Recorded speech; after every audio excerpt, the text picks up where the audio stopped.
안녕하세요. 합격을 부르는 이름 프라임 리더스 이경호 부원장입니다. 논술 합격 꿀팁 이제 저와 함께 알아보겠습니다. 숙명여자대학교 합격 꿀팁 프라임 리더스 이경호 부원장이 알려드립니다. 숙명여자대학교는 총 4개 문항이 출제됩니다. 2개의 주제에 대해 서로 다른 2개 문항과 그에 따른 2개의 소문항으로 구성된 4개 문항이 출제되는데요. 이는 재작년부터 변화된 출제 경향입니다.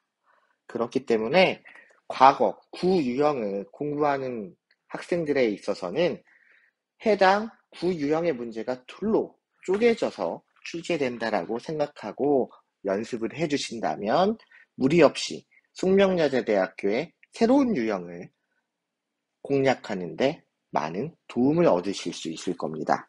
우선 1번 문항 세트를 살펴보기로 하겠습니다.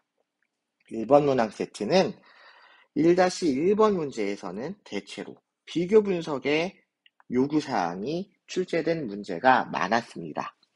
1-2번 문항의 경우 설명 또는 평가와 같은 적용 분석을 요구하는 문제가 주로 출제되고 있습니다. 2022학년도부터 유형이 변화했기 때문에 이와 같은 새로운 유형의 문제를 연습하는 것이 수험생들이 합격 가능성을 높이시는데 도움이 될 것이라고 생각합니다. 하지만 과거 유형의 문제를 300자, 600자로 나누어 출제했다고 간주해도 무방할 만큼 제시문의 구성과 문제의 특징은 유사한 편입니다. 따라서 과거 유형도 전반부 요구사항과 후반부 요구사항을 300자와 600자로 구분하여 연습하신다면 신유형 공략에 큰 도움이 될 것입니다. 뿐만 아니라 때에 따라 그림, 도표와 같은 비언어적 정보를 활용하라는 문제가 출제되기도 합니다. 그렇기 때문에 이에 대해서 준비를 해주신다면 합격 가능성을 제고시키는데 많은 도움이 될 겁니다. 다음으로 2번 문항 세트를 살펴보도록 하겠습니다. 2번 문항 세트의 2-1번 문제는 비교나 설명의 유형이 주로 출제되었고요. 2-2번 문항에 있어서는 비교, 비판, 비판적 평가 또는 문제 해결 등의 유형이 출제된 바 있습니다. 아직 새로운 유형으로 변화된 이후에 문제의 풀이 많지 않기 때문에 각 출제 경향, 즉 문항별 출제 경향을 단정하기에는 이른 편이지만 대체로 1번, 즉 1-1, 2-1번 문제에서는 비교나 요약을 통한 주제의 이해, 그리고 1-2, 2-2번 문제에서는 이와 같은 이해를 활용한 적용 분석이나 견해 제시, 평가 등을 요구하는 문제가 출제된다라고 이해할 수 있겠습니다. 따라서 이와 같은 출제 경향의 특징을 정확하게 이해한다면 구유형의 문제를 활용하는 데도 도움을 받으실 수 있으실 거고요. 그리고 각 제시문들이 어떠한 기능과 역할로 활용되어야 되는지를 정하고 문제 그리고 답안 구성에 써먹는 데도 큰 도움을 얻으실 수 있을 거라고 생각합니다.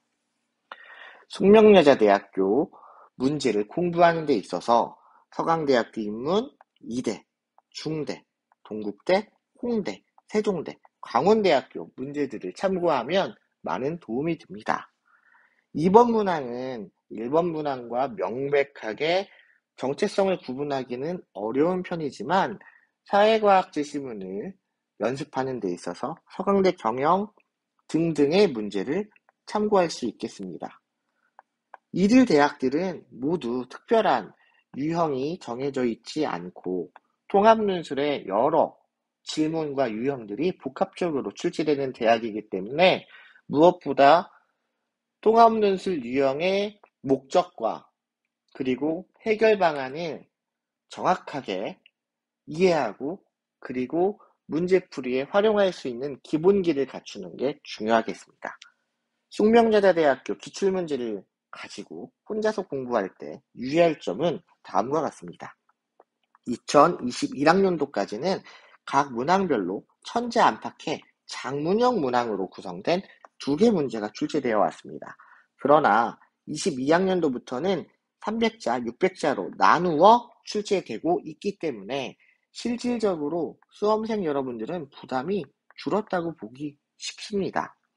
그렇기 때문에 이 장문형, 구유형의 문제를 전반부 요구사항, 즉 제시문에 대한 비교나 요약, 그리고 후반부 요구사항은 앞서 이해한 제시문들의 정보를 적용하고 뿐만 아니라 평가하는 등 논리적으로 활용하는 연습을 해주신다면 신유형뿐만 아니라 많이 누적되어 있는 숙명여자대학교의 구유형 기출문제들을 논술 공부에 활용하실 수 있을 겁니다. 대체로 비교, 설명, 비판 등의 유형이 출제되고는 있지만 간혹 다른 요구사항이 출제될 수 있습니다. 그렇기 때문에 기본적인 유형들을 두루 공부하는 것이 중요하겠습니다. 도표 및 자료가 출제되는 경우 성균관대나 외대, 사회계열 같이 자료를 어떻게 활용하려는 구체적인 요구사항 없이 수험생의 재량에 따라 활용해야 하기 때문에 자료의 궁극적인 목적과 취지를 파악하여 답안 구성, 즉 질문에 답하는 데 활용하는 연습을 기울여 주시는 게 좋겠습니다. 이상으로 숙명여자대학교의 합격 꿀팁을 알아보았습니다. 감사합니다. 자, 다음번엔 어떤 대학의 꿀팁이 기다리고 있을까요? 기대해주세요.